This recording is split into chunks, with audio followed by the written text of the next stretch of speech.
नमस्कार, आप देख रहे हैं कबड्डी अड्डा। मैं हूं अंकित, मेरे साथ आदिल मौजूद हैं और पिछली वीडियो हमने करी थी जिस पे डिस्कशन किया था। आज डिस्कशन नहीं करने वाले, आज बेसिकली एक पॉइंट ऑफ व्यू रखेंगे। मैं अपना रखूंगी, अपना रखेंगे और एक आपस में बातचीत होगी। और जिस टीम के बारे में बात करने वाले उसका नाम है तेलुगु टाइटंस। लास्ट एडिशन अगर आप देखते हैं तो 7वें नंबर पर फिनिश किया था पॉइंट्स टेबल में। उम्मीद दिखाई थी उन्होंने इनिशियल स्टेजेस में, बट फिर वो उम्मीद कहीं ना कहीं धूमिल नजर आई क्योंकि पवन इंजर्ड हो गए और उसके बाद भी बहुत सारे चेंजेस आए टेक्टिकल वे में। हालांकि कृष्ण कुमार हुड्डा को बतौर कोच लेकर के आए तो एक बड़ा चेंज था वहां पर और कुछ ना कुछ इंप्रूवमेंट्स हमें देखने को मिला।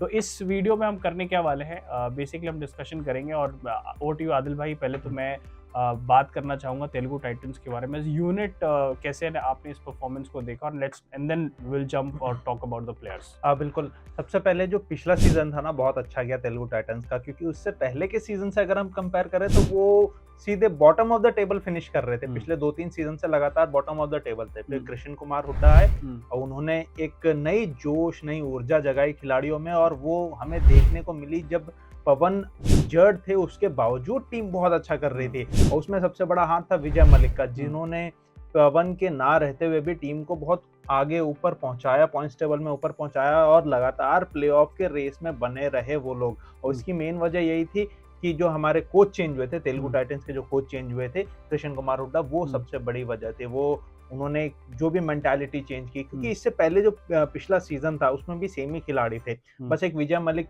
ऐड हुए थे, बाकी सारे खिलाड़ी सेम थे। अजित पवार भी थे, एक राइट कवर पे सागर सेठपाल भी चेंज हुए, बाकी सब खिलाड़ी वही पुराने खिलाड़ी थे, और उनसे अच्छी परफॉर्मेंस निकलवा के दी कृष्ण कुमार हुड्डा ने। बिल्कुल, हुड्डा की तो बात हो गई। अब चलिए बात कर लेते हैं हुड्डा सर के बाद पवन सहरावत की। स्ट्रेट अवे पवन सहरावत का क्या दिखता है फ्यूचर तेलुगु के साथ, ये आप बताओ। कि उनको बिल्कुल कि उनको रिटेन करना चाहिए कि नहीं रिटेन करना चाहिए। मुझे ऐसा लगता है कि वो शायद रिटेन ना हो, क्योंकि इससे पहले भी जब तेलुगु टाइटंस ने उनको खरीदा था पिछले सीजन से पहले, जो ऑक्शन था उसमें खरीदा था, फिर पिछले सीजन रिटेन नहीं किया था। अब वो 1.72 करोड़ में मिल गए, इसीलिए उनको वापस एफबीएम कार्ड का यूज करके उन्होंने अपने पास रख लिया। लेकिन मुझे नहीं लगता कि अगर इस बार उनको रिलीज किया गया पवन सहरावत को, तो 1.72 करोड़ में वो मिल पाएंगे, क्योंकि जैसे ही चोट के बाद उन्होंने वापसी करी तो बहुत अच्छा खेला था पवन सहरावत ने, और इसीलिए मुझे यकीन है कि पवन की जो वैल्यू है वो ज्यादा बढ़ जाएगी।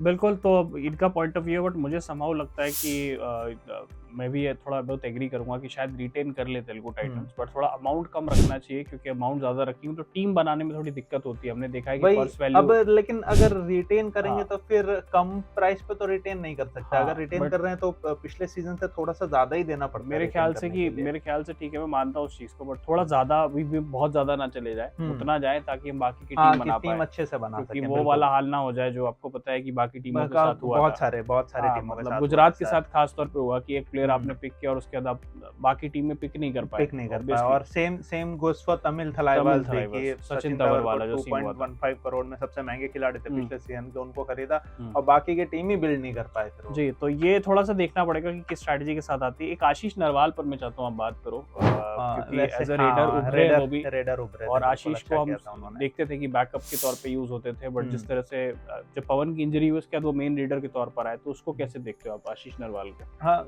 मैं तो सबसे पहले ये बोलूंगा कि जब टीम उतरी थी प्लेइंग 7 में आशीष नरवाल को लाए थे तो वो थर्ड रेडर के तौर पे खेल रहे थे। लेकिन जैसे जैसे सीजन आगे गया, पवन सहरावत को इंजरी हुई तो वो सेकंड रेडर के रूप में उभरे और बखूबी वो रोल निभाया उन्होंने। लगातार पॉइंट्स लेकर आते थे, कई बार सुपर रेड भी बहुत अच्छी तरीके से किया आशीष नरवाल ने, और कई बार हमने देखा आशीष नरवाल ना अकेले खिलाड़ी मैच पर बच जाते थे तब भी टीम को रिवाइवल दिला के आ जाते। तो मुझे पक्का यकीन अंकित कि आशीष नरवाल को तो रिटेन करेंगे ही करेंगे, और उसमें विजय मलिक का भी मैं नाम साथ में यहीं पे ऐड कर देता हूँ कि विजय मलिक भी कंफर्म रिटेन होने वाले हैं, क्योंकि बहुत ज्यादा पैसे नहीं खर्चे थे विजय मलिक पे भी।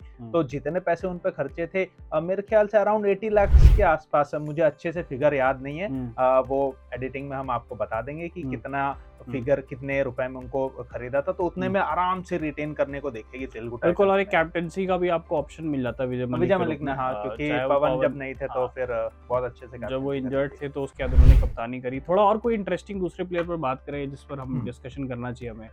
अजित पवार को हम ले सकते हैं, क्योंकि ना अजित पवार लगातार तेलुगु टाइटंस के साथ बने हुए थे कई सालों से, लेकिन उनका परफॉर्मेंस ना अप टू द मार्क हमेशा रहा नहीं, क्योंकि एक तो सबसे पहले बहुत ज्यादा ओवर एग्रेसिव खिलाड़ी हैं अजीत पवार, और हमेशा टैकल करने को देखते हैं, जो कि अच्छी बात है। लेकिन ओवर एग्रेसिवनेस ना आपको कभी कभी ज्यादा पॉइंट लूज करने पे आमादा कर देती है, तो वो बहुत ज्यादा पॉइंट्स लूज कर देते थे, जिस वजह से डिफेंस भी थोड़ी बहुत वीक नजर आती थी। तो अजीत पवार, जिनको कई सालों से होल्ड करके रखा हुआ है तेलुगु टाइटंस ने, अपने साथ रखा हुआ है कॉटन रैप करके, अब समय आ चुका है कि मेरे हिसाब से आप दूसरे लेफ्ट कवर खिलाड़ी को देखें या उनको डेवलप करें, या जब ऑक्शन आए तो अच्छे लेफ्ट कवर डिफेंडर। मैं चाहूंगा कि अगर रेजा मीर बगैर छूट जाते हैं जयपुर पिंक पैंथर्स, अगर उनको बाई चांस रिटेन नहीं करते, नहीं कि जयपुर छोड़ेगी। मेरा अगर पॉइंट ऑफ व्यू मुझे नहीं लगता उनको बिल्कुल मुझे भी नहीं लगता कि उनको छोड़े, लेकिन अगर छोड़ दिया तो फिर उन पे पूरा टारगेट करना चाहिए, क्योंकि रेजा मीर बगैर जैसा खिलाड़ी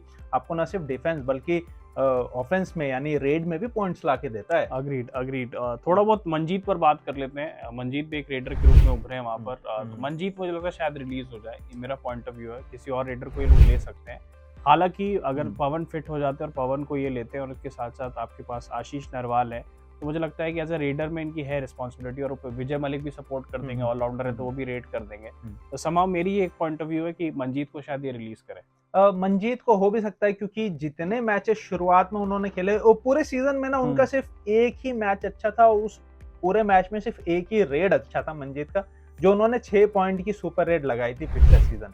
6 पॉइंट की एक सुपर रेड थी, उसके अलावा पूरे सीजन में कुछ खास किया नहीं मंजीत ने। हर मुकाबले में वो सिर्फ एम्प्टी रेड करने ही जाते थे, उनको जितनी बार भेजा गया वो सिर्फ एम्प्टी रेड करके ही आते थे। तो मुझे भी लगता है कि मंजीत को रिटेन कर देना चाहिए, और बाकी जो नए रेडर्स हैं, जैसे कोई भी खिलाड़ी या कोई भी टीम रिलीज करती है, अगर हम यूपी योद्धास की बात कर ले तो भवानी राजपूत है, गगन गौड़ा है, भरत हुड्डा है, अगर वहां से कोई भी रिलीज होता है तो जरूर कोशिश करनी चाहिए कि वो जो लैंकी रेडर्स होते हैं लंबे कद के, जिनका फायदा मिलता है, तो उस पे एक बार नजर जरूर डालना चाहिए। बिल्कुल। तो ओवरऑल अब जो कुछ प्लेयर्स बच गए हैं उस पर बात कर लेते हैं। आदिल, आपके हिसाब से और कौन से प्लेयर हैं जिनको पॉसिबली तेलुगु रिटेन करेगी, और फिर वो बाकी जितने भी हैं जो रिलीज हो सकते हैं?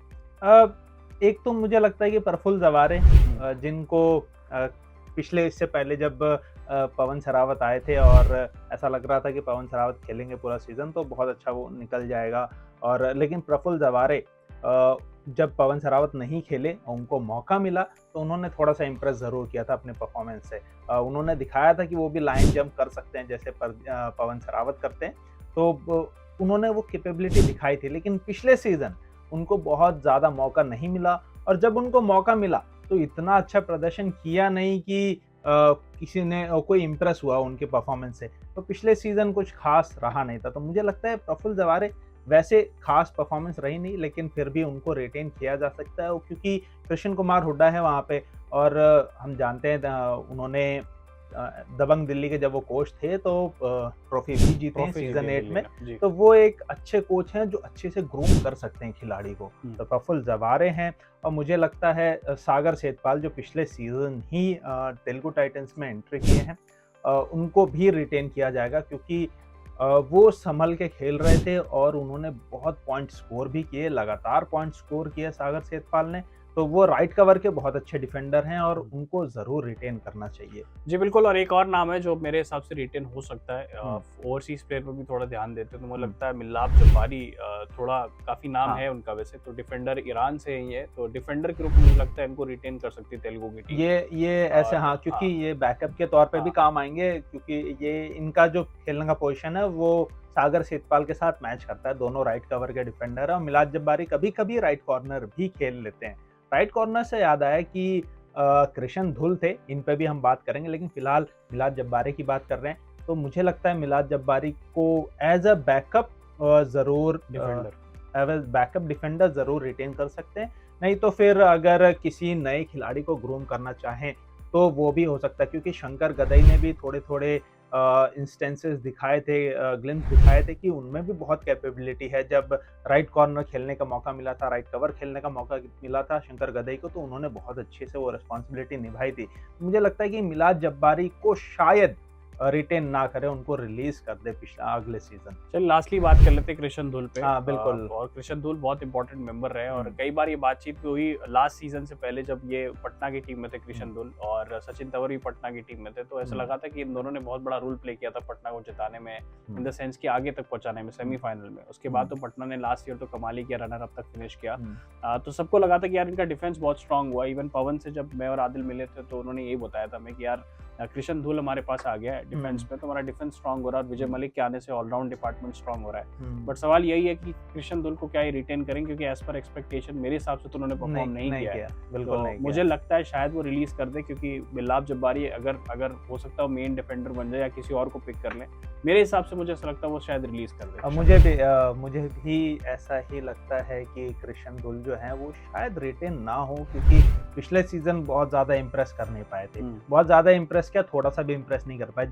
पहले मुकाबले में जरूर अच्छा किया था उन्होंने, मेरे ख्याल से हाई फाइव लगाया था पहले मुकाबले में कृष्ण धुल ने। उसके बाद से लगातार जो फ्लॉप रहे, वो हर मैच में वो पॉइंट्स के लिए तरस गए। वो कई मैचेस तो ऐसे रहे कि वो 1 पॉइंट भी स्कोर नहीं कर पाए कृष्ण धुल, मौके मिलने के बावजूद। तो और उसके अलावा वो बहुत ज़्यादा पॉइंट्स भी लीक कर देते थे, जिस वजह से तेलुगु को और पीछे रह जाना पड़ता था पॉइंट्स में। तो ये चीज़ें दिक्कत करी हैं। तो मेरे को लगता है कि कृष्ण धुल को शायद इस बार रिटेन ना करें, उनको रिलीज कर दें। और जब हमने देखा था कि कृष्ण धुल को जब मौका नहीं दिया गया था, उनको बैठा दिया गया था, तो उनके जगह शंकर गदई को खिलाया गया था और शंकर गदई ने वो राइट कॉर्नर की पोजीशन बहुत अच्छे से संभाल ली थी। तो मुझे लगता है कि शंकर गदई जो है वो डेवलप्ड हो चुके हैं एज अ राइट कॉर्नर। और इस सीजन, आने वाले सीजन में, मतलब PKL 12 में, तो शंकर गदई ही तेलुगु टाइटंस का राइट कॉर्नर संभालते हुए नजर आ जाएंगे। और कृष्ण धुल को रिलीज करेंगे और कृष्ण धुल के जो पैसे हैं बचेंगे, वो किसी और अच्छे खिलाड़ी पर लगा सकते हैं जो ऑक्शन में आएंगे। जी बिल्कुल। तो ये था सम अप। बस जाते जाते मुझे शायद लगता है क्या योगेश भैया को लेंगे दिल्ली से, अगर रिलीज होते हैं, लाइक रिप्लेसमेंट अगर होती है तो दिल्ली से हम देखें तो नवीन थोड़े से चोटिल, इंजरी उनके कंसर्न्स रहे। पवन की भी सेम कहानी है, इंजरी कंसर्न्स उनके भी रहे दोनों के। अगर ये दोनों रिलीज हो जाते हैं तो क्या नवीन जो है वो तेलुगु टाइटंस में आ सकते हैं? क्योंकि कृष्ण कुमार हुड्डा हैं वहाँ पे और वही सेम दिल्ली में भी थे। और जब नवीन वहाँ दिल्ली में थे सीजन 8 में, तो मुझे बताने की जरूरत नहीं है क्या कमाल किया था कृष्ण कुमार हुड्डा के साथ नवीन कुमार गोयत ने। तो अगर नवीन आ जाते हैं तेलुगु टाइटंस में कृष्ण कुमार हुड्डा के साथ, तो क्या जबरदस्त कॉम्बिनेशन एक बार फिर से हमें देखने को मिल सकता है। क्या पवन को रिलीज किया जा सकता है अगर नवीन रिलीज हो रहे हैं तो? आप लोग बताइएगा कमेंट सेक्शन में कि कितना आप इत्तेफाक रखते हैं जिन खिलाड़ियों का हमने नाम लिया रिटेन और रिलीज के बेसिस पे, और आपके हिसाब से तेलुगु की नई लाइनअप क्या हो सकती है पॉसिबली PKL 12 से पहले, ये जरूर बताइएगा कमेंट सेक्शन में। एनीथिंग यू वांट टू से आदिल भाई बिफोर वी क्लोज दिस? बिल्कुल। मैं एक चीज और ऐड करना चाहूंगा इसमें कि मुझे लगता है कि लेफ्ट कॉर्नर जो सबसे बेहतरीन लेफ्ट कॉर्नर है अभी PKL के हिस्ट्री में, वो है मोहम्मद रजा शादलू। और अगर हरियाणा ने उनको रिलीज किया तो होगा नहीं, आई डोंट थिंक सो। मेरे हिसाब से नहीं है। उनके पास पर्स अमाउंट की वो है, जैसे पर्स अमाउंट 5 करोड़ रुपए है और 2.09 करोड़ सिर्फ शादलू पे खर्च किए हुए हैं। तो अगर सेम टीम रिटेन करेंगे तो उनकी जो वैल्यू बढ़ानी होगी, मैं समझ रहा हूँ, बढ़ाने के लिए शायद उनके पास पर्स नहीं है। समाव मुझे लगता है कि शायद उनको रिलीज ना करें, किसी और को कर दें, क्योंकि शादलू इनकी वन मैन आर्मी बन चुके हैं डिफेंस में। हरियाणा स्टीलर्स से पहले ये पुनेरी पल्टन्स की टीम में थे, वहां भी उन्होंने बहुत इंपॉर्टेंट रोल प्ले किया था। तो आई थिंक बहुत कम ऐसे प्लेयर्स होंगे PKL की हिस्ट्री के जो बैक टू बैक किसी ऐसी टीम के साथ जुड़े जिसने टाइटल जीता हो, सक्सेसिव एडिशन। इनकी अगर हम बात करें ना तो 3 फाइनल खेल चुके हैं शादलू, जिसमें से 2 जीते हैं और एक जीतने वाली बात, जीतने वाली बात कर रहा हूँ कि ये अपने आप में रिकॉर्ड है। समहाउ मेरे को ऐसा लगता है, मेरा पॉइंट ऑफ व्यू और मनप्रीत सिंह को जितना मैंने जाना है, कुछ ना कुछ ये जरूर करेंगे शादलू को रिटेन। हालांकि एक बहुत बड़ी डिसएडवांटेज जो आदिल ने वीडियो भी बनाई थी कि जो पर्स वैल्यू इतना लिमिटेड होता है, थोड़ा इनको बढ़ाना चाहिए ताकि बड़े प्लेयर्स को एडजस्ट कर पाए अपनी टीम में। बट मेरे हिसाब से वो रिलीज नहीं होंगे हरियाणा। मुझे भी मतलब थोड़ा बहुत मेरे को, जब मैंने पिछली वीडियो में बात करी थी तब भी मैंने कहा था कि शायद शादलू को रिटेन करने के लिए मनप्रीत सिंह जो है वो किसी भी खिलाड़ी को रिलीज कर देंगे, ताकि जो हम उनकी जब रिटेन करते हैं तो थोड़ा सा उनकी वैल्यू बढ़ानी पड़ती है, तो बढ़ाने के लिए वो किसी और खिलाड़ी को रिलीज कर देंगे ताकि शादलू की वैल्यू हम बढ़ा के उनको अपने पास रख सकें। ऐसा कर सकते हैं। लेकिन अगर उनका पर्स अलाउ नहीं किया और शादलू ऑक्शन में आते हैं, तो फिर मुझे लगता है कि तेलुगु टाइटंस को पूरी जोर लगा देनी चाहिए। पवन को भी रिलीज कर देना चाहिए। मुझे लगता है कि इस समय अगर कोई खिलाड़ी हर टीम में अच्छी तरीके से परफॉर्म कर सकता है तो वो शादलू हैं। तो आप पवन को भी रिलीज कीजिए और बाकी खिलाड़ी को भी रिलीज करिए ताकि आप शार्दुल को अमाउंट pick बना कर सकें शार्दुल को पिक करने के जी लिए। बिल्कुल, शार्दुल जो कर सकते हैं वो कोई नहीं कर सकता कंसिडरिंग हिज करंट फॉर्म। इसी के शो साथ-साथ stopper. He is a showstopper, he is a one man army for sure in defence. Hmm, even raiding में भी कर लेते हैं वो कमाल बिल्कुल। जब ज़रूरत पड़ती है। चैनल को आप लोग सब्सक्राइब करिए, अपना प्यार दीजिए। आपसे जल्दी मुलाकात होगी नेक्स्ट वीडियो में। बस इसी तरीके से अपने कमेंट्स भी देते रहिएगा और आप ये ज़रूर बताइएगा कमेंट सेक्शन में कि कौन-सी टीम जो हमने बनाई है, जिन-जिन खिलाड़ियों का नाम लिया, क्या उसके हिसाब से वो प्लेयर रिटेन होंगे, रिलीज़ होंगे या आपके हिसाब से क्या लाइनअप होगी तेलुगु की? प्लीज़ बताइएगा कमेंट सेक्शन में। फिर मिलते हैं। Thank you for watching. Pro kabaddi league. इस लीग ने देसी खेल कबड्डी को नया जीवन दान दिया है। चमक धमक, रोमांच और ग्लैमर के तड़के के साथ पीकेएल ने कबड्डी को अंतर्राष्ट्रीय मंच दिया है और खिलाड़ियों को नई पहचान भी दी है। लेकिन क्या पीकेएल अपनी पूरी क्षमता तक पहुंच पाया है? क्या पीकेएल उस मुकाम तक पहुंच पाया है जिस मुकाम पर उसे आज होना चाहिए?